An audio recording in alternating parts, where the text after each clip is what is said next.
Capítulo 28. Essa tal de nova era. Homens e mulheres definitivamente vieram de amebas, e, definitivamente estão em seu próprio caminho em direção a Deus. Ken Wilber. Quando a imagem brilhante de ciência e progresso começou a apagar-se, e o otimismo deu lugar à desilusão e ao desespero, muitas pessoas começaram a procurar respostas em outras culturas. As religiões asiáticas, especialmente o hinduísmo e o budismo, encantaram as culturas ocidentais em certo grau e, hoje, essas religiões tornaram-se alternativas populares para a cosmovisão ocidental dominante. E a atração é poderosa.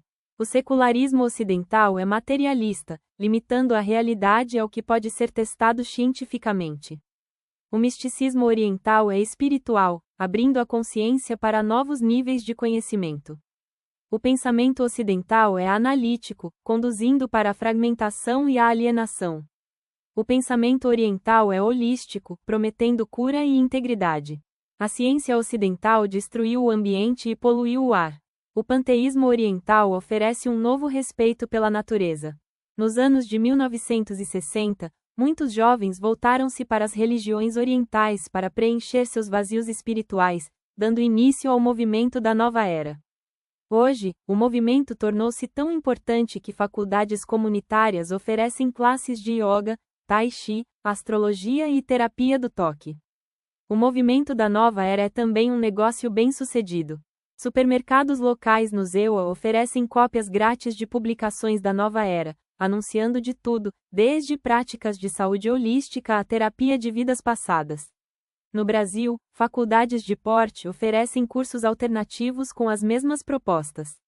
O budismo tomou conta do cinema com Kundun, em tibetano significa a presença, e 7 Years in Tibet, 7 anos no Tibete. Neste, Brad Pitt vestiu um sari branco e raspou a cabeça para o seu papel como Henrik Haher, um austríaco que escapa de uma prisão britânica na Índia durante a Segunda Guerra Mundial e alcança Lhasa, onde é influenciado pelo jovem Dalai Lama. Pitt pediu para desempenhar o papel porque buscava a experiência religiosa. Depois da filmagem de cada dia, os monges budistas rezavam pelo cenário e convidavam o elenco para cantar com eles. Pitt chorava com frequência. O ator Richard Gere é ainda mais devoto. Em 1984, converteu-se ao budismo tibetano e agora passa vários meses por ano viajando e falando em nome do Dalai Lama. Depois vem Steven Seagal, reconhecido pelo chefe supremo da linhagem Nyingma, baseada no Tibete, como um Tulku, lama reencarnado, como também um Terton, revelador da verdade. Não é difícil ver por que a religião oriental é uma forma atraente de salvação para a cultura pós-cristã. Ela satisfaz o ego ao pronunciar que o indivíduo é divino e oferece um gratificante senso de espiritualidade, sem fazer nenhuma exigência em termos de compromisso doutrinário ou do viver ético. E para fazer com que isso seja mais palatável, o movimento da nova era reformula o pensamento oriental para preencher a mente ocidental, com sua fome pelo progresso ascendente. Ao passo que o pensamento oriental é fatalista e pessimista, o ciclo do karma é chamado de a roda do sofrimento, a adaptação da nova era é otimista e utópica. Promete que se mantivermos contato com o Espírito Universal, do qual somos todos parte, criaremos uma nova consciência e um novo mundo. O movimento Nova Era baseia-se na promessa de que estamos no umbral de um grande salto à frente, para dentro, literalmente, de uma nova era de harmonia e entendimento, simpatia e confiança abundante, para citar o musical Hair. As revoltas sociais das décadas passadas não são advertências do desastre iminente, mas o prelúdio para a transformação evolucionária. Como o escritor da nova era Ken Wilber define, homens e mulheres vieram definitivamente de amebas, e, definitivamente estão em seu próprio caminho em direção a Deus. Em direção de se tornarem Deus, é o que o Wilber quer dizer. A humanidade, ele sugere, está perto de dar um grande salto à frente, para emergir como uma criação completamente nova, tornando-se divina. Isto não é nada além do mito da escada rolante em forma espiritualizada. Pode parecer que o movimento Nova Era tenha aparecido do nada nos anos de 1960, mas o caminho foi preparado pelo movimento romântico do século XIX, um tipo de contracultura em seus próprios dias. Como vimos no último capítulo, naquele tempo as pessoas sensíveis já podiam ver que a ciência estava criando uma imagem do mundo como uma vasta máquina, movendo inexoravelmente suas engrenagens, sem nenhum lugar para beleza, significado ou propósito. Os românticos procuravam com afinco uma alternativa, exatamente como os filhos dos anos de 1960, e reviveram então uma filosofia antiga conhecida como neoplatonismo, que combinava o pensamento grego com o misticismo oriental. Eles lançaram fora a metáfora do universo como uma máquina e a substituíram com a metáfora do universo como um organismo, uma coisa vivente, animada pela força da vida. Tudo está vivo, os românticos diziam. Até a matéria em si, pensavam, tem forma de vida rudimentar ou consciência. E qual é a maior característica da vida?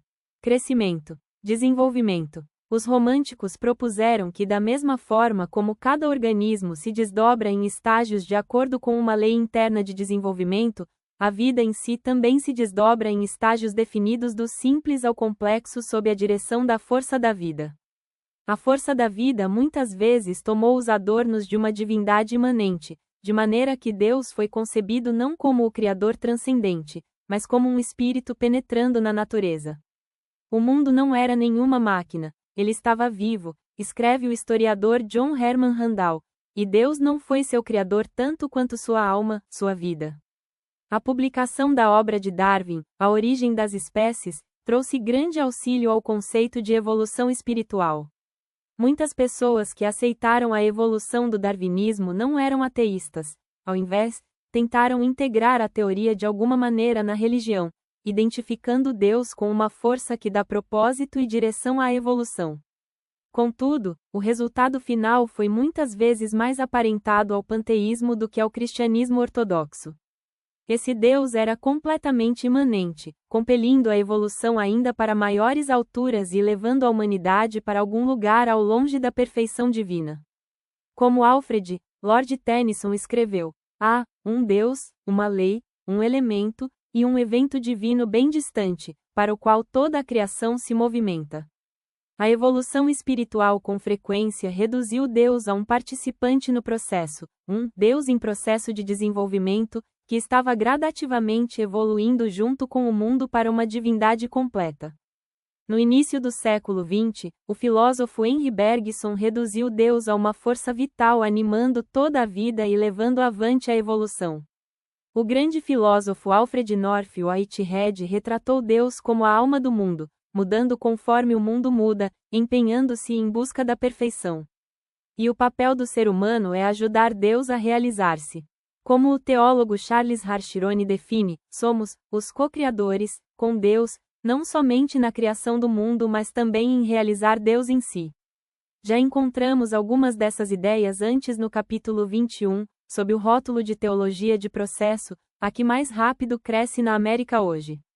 Vemos, portanto, que por um longo tempo, na filosofia, nas artes e ainda na teologia o mundo ocidental abraçou ideias compatíveis com o panteísmo oriental.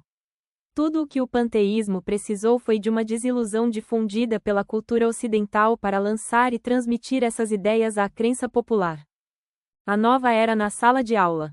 Hoje, o pensamento da nova era permeia a sociedade ocidental, gerando uma gama de técnicas usadas na medicina, nos negócios, na educação, no exército e até mesmo, tragicamente, em igrejas.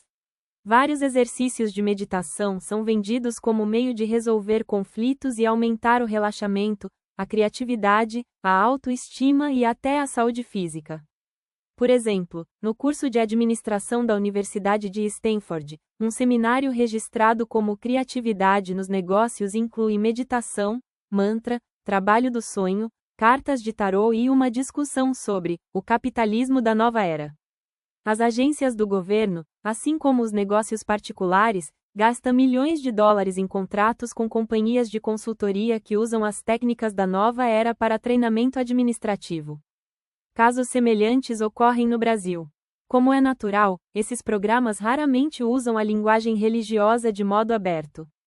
Por exemplo, o espírito universal, Brahma, no pensamento clássico hindu, é muitas vezes chamado de o ser superior ou por algum termo semelhante. Todavia, por debaixo da retórica secular, esses programas incorporam a doutrina hindu básica de que a mente humana individual ou o espírito é parte da mente universal, e que usando relaxamento e exercícios guiados pela imaginação, podemos penetrar nessa mente como uma fonte de sabedoria e criatividade. Os programas da nova era têm até penetrado nas escolas de 1 grau e 2 graus. Uma mãe em Atlanta, na Geórgia, ficou preocupada quando sua filha da segunda série do 1 grau deixou de responder a uma pergunta um dia quando passeavam de carro. A mãe chamou o nome da menina repetidas vezes e finalmente virou-se para olhar para o banco de trás. Os olhos de sua filha estavam fechados, com a cabeça pendendo para frente. Alarmada, a mulher parou o carro, abriu a porta de trás e balançou o braço da menina. Ela acordou abruptamente, como se despertasse de um transe. O que foi? A mãe perguntou ansiosa. Você não respondia quando eu chamava. Não se preocupe, mãe, a garotinha respondeu. Eu estava com meu amiguinho Punce. Fazendo mais perguntas à filha, a mãe descobriu que a garota estava aprendendo técnicas de meditação do conselheiro da escola através de um currículo intitulado Punce in Pursuit of Excellence, Punce na busca da excelência. Punce é um dragão bonitinho de conto de fadas que descobre um guia sábio chamado Friend, amigo, que lhe ensina, bem como as outras crianças do programa, conceitos básicos da cosmovisão oriental. Por exemplo, Friend diz a Punce que sua mente é como uma piscina de água. Quando ela é tentada a imaginar pensamentos negativos, transforma-se em lamaçal. Mas quando pensa positivo, pode penetrar numa mente clara, que a ajudará a resolver seus problemas. Há uma razão para o termo mente clara estar em maiúsculo, é outro disfarce para o termo Brahma, o deus do hinduísmo. Uma pista é a linguagem quase religiosa usada para descrevê-la. Por exemplo, Friend diz a Punce, sua mente clara é o melhor amigo que você jamais terá. Ela está sempre perto de você e jamais a abandonará. Isto soa suspeitosamente como uma linguagem bíblica, não te deixarei nem te desampararei, Josué 1,5. Algumas páginas adiante na história, lemos, você tem que confiar na sua mente clara e deixá-la fazer boas coisas para você. Através desse programa, as crianças estão essencialmente sendo ensinadas a colocar a confiança religiosa numa noção hindu de Deus como uma mente universal. É óbvio que tais técnicas da nova era não são vendidas aos professores como religião. Elas são negociadas como maneiras de aumentar a criatividade e apoiar a autoestima.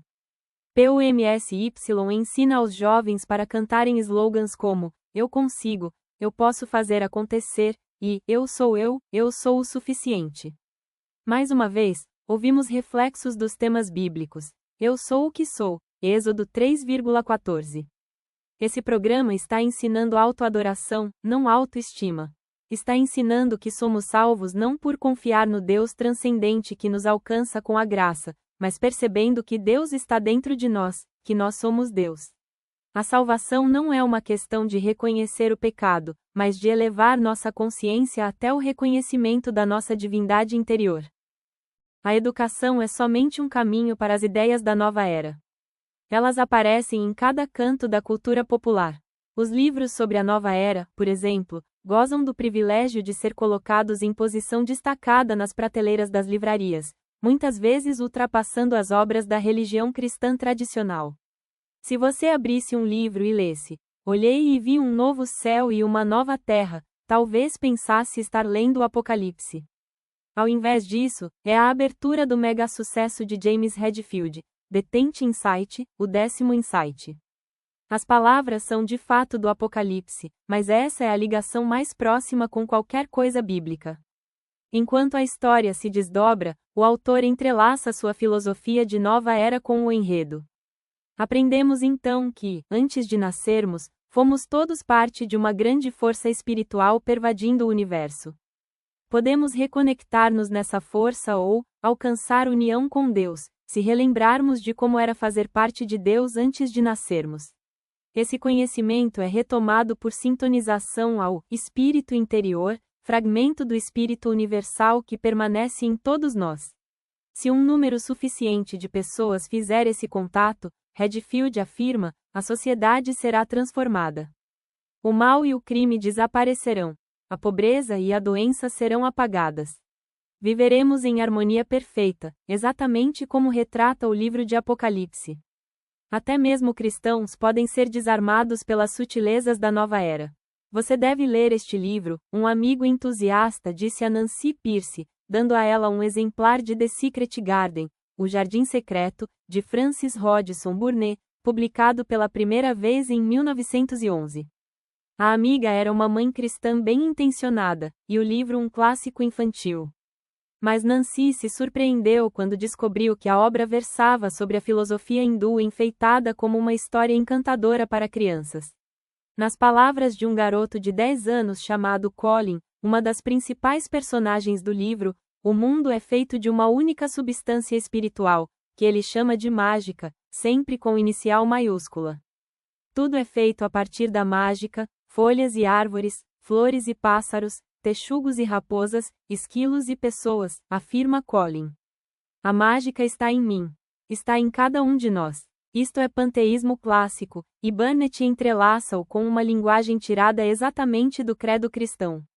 A mágica está sempre, fazendo coisas do nada, diz Colin. A diferença entre a divindade panteísta e o Deus bíblico é que aquela é uma força impessoal que pode ser ligada, à semelhança da corrente elétrica. Como Colin afirma, precisamos aprender como apoderarmos-nos dela, mágica, e fazê-la efetuar coisas para nós, como eletricidade e cavalos e energia. Não se trata de um senhor para ser obedecido, mas de uma força a ser manipulada.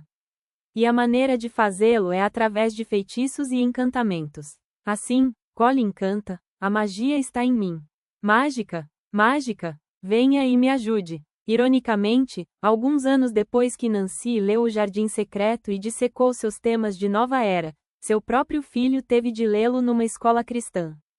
Devemos estar atentos para saber o que as nossas crianças estão lendo na escola. A tentação original. O movimento da nova era não deve ser tratado com desprezo como se fosse uma tola moda passageira.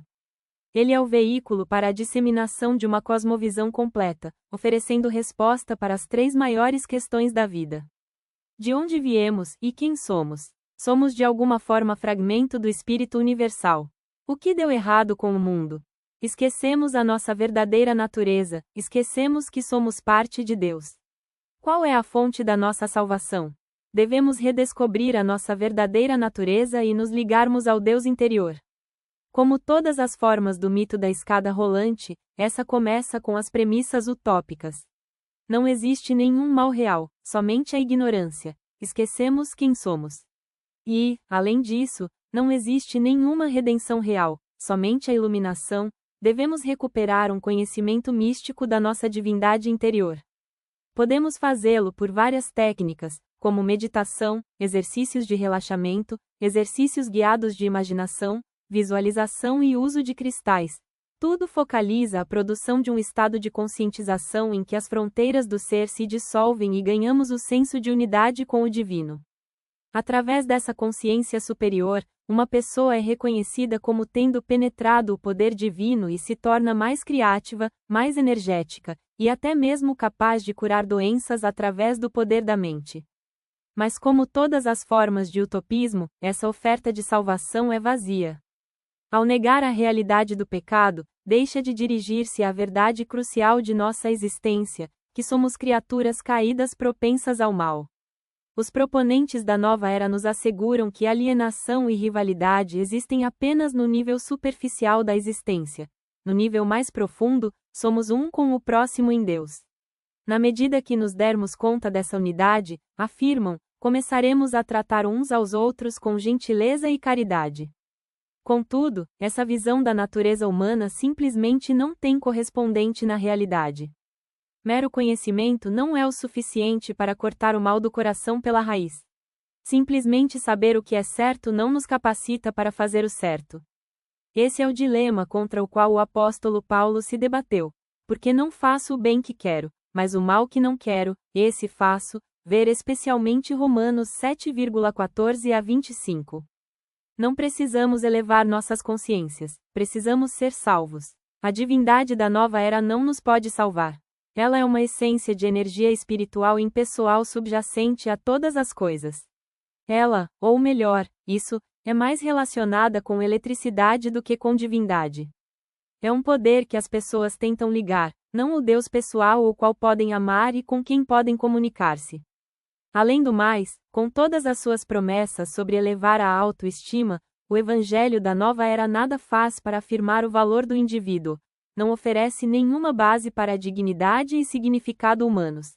Ao contrário, o objetivo de todas as técnicas de meditação é perder a individualidade, dissolvê-la no espírito universal, exatamente como uma gota se dissolve no oceano. Quão diferente do Deus bíblico, que nos criou como indivíduos, que olha por cada um de nós e que tem contados, até mesmo os cabelos da nossa cabeça, Mateus 10,30. Além disso, a filosofia da nova era não nos dá base para a moralidade. Se Deus está em tudo, Deus está tanto no bem como no mal. Consequentemente, não há nenhuma diferença final entre ambos. A moralidade é reduzida a um método de purificar a alma dos desejos para que possa atingir a consciência mística, como na trilha óctupla do budismo. Mas a falha fundamental do pensamento da nova era é a sua simples implausibilidade. Quantos de nós somos capazes de insistir, com a cara mais séria do mundo, que somos perfeitos? Mesmo assim, os proponentes da nova era de fato alegam que somos perfeitos exatamente do jeito que somos. E quando aceitamos isso, a vida funciona. As pessoas dispostas a engolir essa teoria têm de estar deliberadamente esquecidos do óbvio de suas próprias falhas, deficiências e pecado. E ainda, quantos de nós somos capazes de reivindicar, sem estardalhaço, como se tivéssemos acabado de fugir de um asilo, que somos Deus, a realidade final, o Espírito Absoluto? Numa cena na minissérie da televisão Alton a Limbe, em Apuros, de Shirley MacLaine, a estrela mostra como teve de ser treinada pelo seu conselheiro da nova era a gritar: "Eu sou Deus", repetidas vezes até que pudesse dizê-lo com confiança. Dá algum trabalho convencermos a nós mesmos, contra toda a evidência, que somos divinos. E aqueles que são bem-sucedidos em fazê-lo simplesmente caíram na mais antiga tentação da história humana, o impulso para a autodeificação, a tentação original da humanidade. Certamente não morrereis, a serpente promete. E sereis como Deus, Gênesis 3,4-5. Em resumo, o evolucionismo espiritual não é meramente um erro, uma ideia equivocada, é rebelião religiosa contra a realidade, contra o simples fato de que Deus é o Criador e nós somos criaturas. Trata-se da gabarolice do vaso que alega poder fazer a si próprio sem a necessidade do oleiro. Um Deus à nossa própria imagem. O panteísmo subjacente ao pensamento da nova era tem aparecido em muitos períodos da história e em tantos disfarces que C.S. Lewis considerou como religião à parte da revelação divina na qual caímos de forma natural, a inclinação natural da mente humana, a atitude pela qual a mente automaticamente cai quando é deixada por si mesma.